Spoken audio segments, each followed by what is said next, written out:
Behind the smiling, deceitful facade of Kim Jong-un, the fearsome dictator of North Korea, lies a rule filled with horrors unlike any other leader in the world. It is astonishing that while women in other countries dress fashionably and enjoy their freedom, North Korean women are forbidden from wearing shorts, applying lipstick, and have only a few hairstyle choices. Women are even required not to use contraceptives, and hospitals are prohibited from performing sterilization surgeries. Even stranger, women are forbidden from divorcing, and riding bicycles on the streets is illegal. Let's take a look at 17 of the weirdest rules North Korean women must follow. Number 17. Women sold in marriage. Given the poverty and economic difficulties in North Korea, many people try to flee the country. The easiest place for them to run to is China, but it comes with its share of problems too. Women especially are targeted by human traffickers, who try to sell them to Chinese men looking for wives. Exploitation like this is far too common for North Korean women seeking shelter in China, but what makes it worse is that they have no legal standing in China. If they are caught by the authorities, they are immediately sent back to North Korea. Many women end up spending their lifetime in China. They are often sold as wives or even sex slaves if they are unlucky. In some cases, they are forced into slave labor in China. They can't even escape due to language barriers and the looming threat of being sent back home. Number 16. Asking mothers to snitch on their children. In one of the most bizarre announcements, the North Korean government recently asked mothers to report their children who steal government property and watch illegal media. They even promised to forgive them if the mothers reported these actions to the authorities. This announcement was made during the national meeting for mothers. Women were asked to strengthen family education and do their part in removing anti-socialist elements. They specifically called out that watching South Korean movies or shows is a crime and should voluntarily be reported. Stealing from the government and indulging in illegal media has been a serious offense in the country for some time. People caught due to these violations were severely punished and were sometimes even publicly executed. Mothers were even told to make sure that their kids dressed and acted appropriately.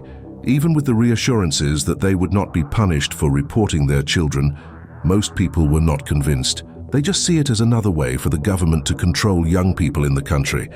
Should mothers be snitching on their children to protect their families? Tell us what you think. Number 15. Tasked with bearing more children.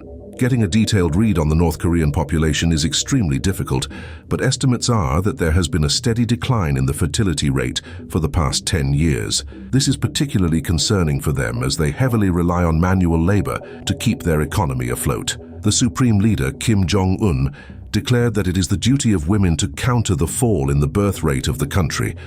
He also emphasized providing good childcare and education. According to local media reports, the government has introduced a set of benefits for families with 3 or more children.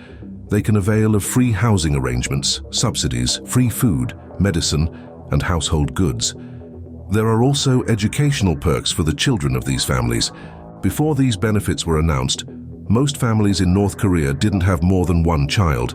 They needed a lot of money to raise their children, send them to school, and help them get jobs. What do you think about this policy in North Korea? Let us know in the comments. Number 14. No such thing as divorce. Getting a divorce in North Korea has never been easy. It is considered to be abnormal behavior, and the only form of family that is accepted in the country includes both parents. Unmarried women or single parents are not tolerated at all. In recent years, North Korean authorities have launched campaigns targeting women specifically. It also includes punishing the parents of the divorcing couple by shaming them in public. According to some sources, the rate of divorce has been rising in the country. The Socialist Women's Union of Korea held lectures for housewives to discourage divorce. But people feel that the government is unfairly holding women responsible for breaking down families. Instead of improving living conditions, they are holding campaigns to stop women from leaving their marriages. Economic difficulties have put a lot of pressure on women, who are usually the breadwinners in the family.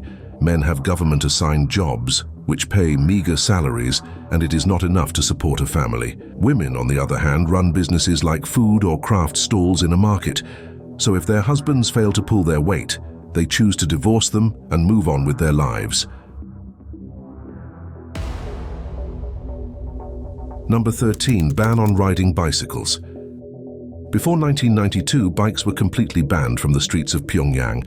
No one knows for certain why this rule even existed, but people think that the authorities wanted to project an image of an advanced and sophisticated city. Once people were allowed to ride their bicycles around the city, a few years later, the authorities decided to ban women from riding them. North Korean leaders thought that women were genetically incapable of handling traffic, so having them on bikes endangered everyone on the roads. There were also rumors that Kim Jong-un thought women on bicycles were too suggestive and that an attractive woman going around the city could be bad for public morale. Number 12. No smoking for women. North Korea has laws in place that stops people from smoking in public areas, but the local authorities only target women. In the past, women used to light up in secret, but more and more of them have been doing so openly. So they are accused of promoting capitalist culture, but the same can't be said about men in the country. Take the supreme leader, for example. Kim Jong-un is a chain smoker and is often seen in public with a lit cigarette. This kind of trend is pretty common in the country. Men can get away with smoking no matter where they are, but women are not so lucky. If they are caught, they have to pay thousands of won in fines, and repeated offenses land them in disciplinary labor centers for months. Number 11. Mandatory military service. Young women in North Korea often join the army right out of middle school. They want to have a better life, and military service is the easiest way of getting into the Korean Workers' Party. This membership opens up a host of opportunities for them, and they also get privileges like increased rations, better jobs, and higher salaries. But all of that comes with a hefty price. Life in the Korean People's Army is harsh and unforgiving, and young women especially have to give up on their dreams. They have to survive in the biting cold weather of Pyongyang, and the food rations are never enough. Even as officers, women don't get sanitary pads. Instead, they are given a meter of gauze cloth, which they have to cut into smaller pads to use them. They can't afford to run out of them either, and are often forced to wash and reuse them. Around 20% of the armed forces in the country are women. They must serve for at least 5 years once they enlist. By law, the enlistment of women is said to be voluntary, but the government has been strongly encouraging them to join. This has gotten to the point that serving in the army is practically compulsory for women. Recruitment events are held at high schools around the country, and they essentially force young students to join the military. Once the women get in, they are never allowed family visits, outings, or any other kind of leave for the next 5 years. There are exceptions in some cases, but mostly they are prisoners in the system. These young girls who enlist in the army often regret their decision. They join in hopes of making better lives for themselves and their families, but they end up wasting away the most precious years of their lives. The worst part is that most times they don't even have a choice. Number 10. Photography is screened by authorities. Photography is not something very common in North Korea. Most people in the country struggle to afford simple meals, so buying a camera is the least of their concerns. Over the years, several foreigners have visited the country in hopes of capturing the reality of a socialist lifestyle, but their experiences have been vastly different each time. In most cases, foreigners are allowed to take pictures, but it comes with a lot of restrictions. Taking photos of the military is strictly forbidden, and they are not even allowed to capture images of construction sites. North Korea uses most of its army as labor, which explains their reluctance to let people take photos of buildings under construction. All photos are usually screened by the authorities, and any that are deemed inappropriate are deleted on the spot. The guides accompanying foreigners also have instructions to ensure that their clients follow the strict guidelines. There are no explicit bans on photographing women, but it is recommended that the ladies are asked for permission before taking their photos. Most of the women are shy, and they often refuse or bow their heads down to avoid being captured by the camera. North Korean society is still largely conservative, and there is a lack of camera culture. Number 9. Calling South Korea is a crime. Communicating with the outside world is punishable by law in North Korea, but contacting someone in South Korea is seen as an act of treason. People still find ways to get in touch with their loved ones using Chinese phones that have cellular reception in some areas. In one particular case, a woman was sentenced to 3 years in prison for talking to her daughter on the phone. The daughter had escaped the country and found her way to South Korea. She also sent back some money to her mother from south of the border. She was able to get in touch with her daughter through another woman who used to sell calls from her Chinese phone. The two had gone up a mountain close to the Chinese border to find cellular reception. As they were coming down after making a call to South Korea, they were caught by an official. The women were detained and interrogated for over a month. After the authorities found out that the mother had been receiving money for some time, they threw her in jail.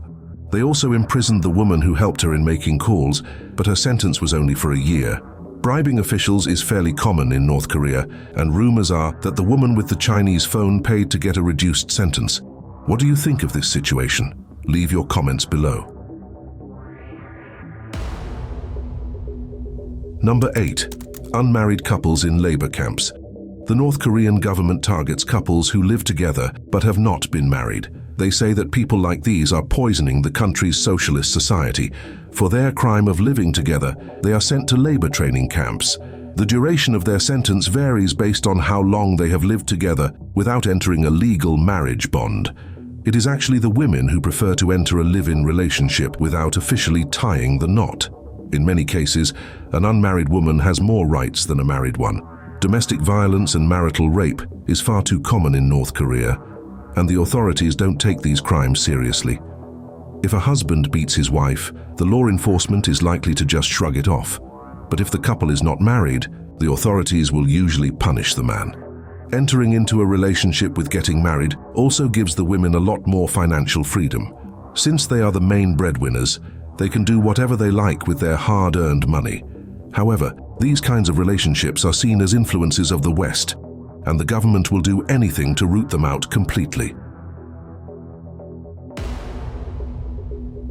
Number 7. No dating on historic sites. There are no cafes, restaurants, or movie theaters in North Korea for young couples to hang around. They also can't meet out in the open, and most of the country is plunged in frequent blackouts, so they started going to historical sites for these romantic getaways. Historical sites in North Korea are almost sacred, so they are very well maintained and are lit up at night too. The appeal of these locations was far too great for young people, and as more and more of them started to hang around them, the authorities took notice too.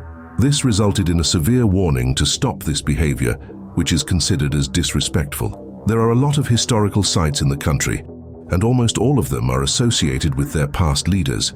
The authorities are concerned that these sacred places will be transformed into havens of capitalist culture if the young people are allowed to have their way. Number 6. No shorts for the ladies. News came out of North Korea in 2023 that the government issued a countrywide ban on wearing shorts. During a particularly hot summer with temperatures of over 30 degrees Celsius, people started dressing accordingly. But the supreme leader didn't like his subjects resorting to capitalist fashion, so he slapped a ban that affected women more than anyone else. The news was leaked by an anonymous resident of North Korea to Radio Free Asia. They said that at least 10 women had been arrested for wearing shorts. Besides adopting capitalist fashion, the authorities also accused them of being indecently dressed. This was the real reason behind the ban on wearing shorts, as the same rule wasn't enforced on the men. The ladies who were arrested were even asked to write a statement of self-criticism. In addition to that, they were made to sign a document saying that they would face legal consequences if they were caught in shorts again. The women have been complaining about this discrimination, but there's not much that they can do given the totalitarian system of the government. Number 5. Limited hairstyles to choose from. The socialist regime of North Korea is known to be oppressive, but they certainly give a little freedom to choose their hairstyles. There are a number of state-approved hairstyles for men and women, and people are allowed to change their looks anytime they want. As long as they stick to the pre-approved hairstyles, there are no problems for them. The number of hairstyles for women has varied over the years. There were 18 in the past, but now there are only 15. Women are allowed to have a hairstyle based on their marital status. For example, married women are allowed to keep their tresses short, while unmarried ladies are allowed to let them loose for longer hair. They can even have curlier locks at the bottom. Most of these looks are adopted from the 80s, and the women must stick to them no matter what. There are no trending hairstyles like a pixie, bob cut, or layered. Women are not even allowed to braid their hair or wear ponytails, and dyeing or bleaching is completely out of the question. Married women are given a little more freedom with their hair. Their styles can also vary according to the type of clothing they choose to wear. Women are asked to wear their hair straight in traditional Korean dresses, but with Western clothing, they are allowed to have wavy or lightly permed hair. Obviously, these orders are subject to the whims and wishes of the leadership, and they can change at any time, as they have in the past. Number 4. Ban on red lipstick. North Korea is no stranger to enforcing strict and unusual laws. A lot of these are targeted at the fashion choices of the people. One of the most interesting ones recently is the ban on red lipstick. Even though the color red is historically linked with communism, red lipstick itself is seen as a symbol of capitalism by the leadership. It is also seen as a sign of liberation and feminine allure, so it represents bad morals and capitalist thoughts. The government aims to keep things simple and modest. They want women to appear decent and uniform. The regime also worries that red lipstick can make them appear too attractive, and something like that goes against their ideals. In fact, any kind of heavy makeup is frowned upon in North Korea. It is perceived as a sign of Western influence. There are people patrolling the streets who check on women's makeup and appearance. There are severe punishments if they are caught wearing heavy makeup or red lipstick. What do you think of this rule? Share your thoughts with us in the comments. Number 3. The fashion police. North Korea literally has a fashion police, which consists of unpaid members of the Socialist Youth League. Their only job is to go around the town and point out if anyone is dressed inappropriately. Obviously, women bear the brunt of their scrutiny. Not too long ago, women weren't even allowed to wear trousers. Now they are carefully checked to make sure they're not too tight. Blue jeans are completely off limits as they are a symbol of capitalism. Sun hats are suspicious, so the ladies avoid wearing them altogether, and any tops with Roman lettering on them will lead to punishment by the fashion police. Women in North Korea make sure that they're either wearing skirts or traditional dresses if they are in the capital. The rules on fashion aren't always clearly defined, and no one wants to get into trouble for wearing something that the fashion police would take notice of. They usually stop women who are dressed in anything that stands out. For example, the Youth League members started penalizing women for wearing boots, even though there were no defined laws against it. The idea is that if people start adopting foreign things, they will eventually stop liking their own country. What do you think about the fashion police in North Korea? Tell us in the comments. Number 2. Reluctance to use sanitary pads. Women in North Korea don't have easy access to sanitary pads or tampons either. For many years, these female hygiene products were not manufactured locally, so they had to rely on Chinese products that were available in the market. During COVID, the borders were closed and trade from China was limited. The vendors started selling these products at very high prices, which became unaffordable for most women in North Korea. As a result, women went back to using pieces of cloth for their needs. It was cheaper as they could just rewash and reuse them. Number 1. Ban on contraceptives. There are some really shocking bans in North Korea, but these probably take the cake. Birth control of any kind is strictly prohibited, so getting a condom is next to impossible. Contraceptives are difficult to find in the country, but locals turn to black markets that have started to get a foothold in North Korea. The authorities in the country have even issued orders to medical professionals from performing birth control procedures. Gynecologists are forbidden from implanting birth control devices in women, and they are also not allowed to perform abortions. If caught, they have to pay a large fine, and if the medical professional is not a gynecologist, then they are sentenced to prison. Most married couples in North Korea limit themselves to a single child, which is one of the reasons for them seeking birth control measures. The cost of education and child rearing is already high, and they just cannot afford to have another child. Another reason for women opting for IUDs and other pregnancy prevention methods is the high rate of sexual assault and prostitution in the country. Parents actually encourage their daughters to go for these procedures as soon as they come of age.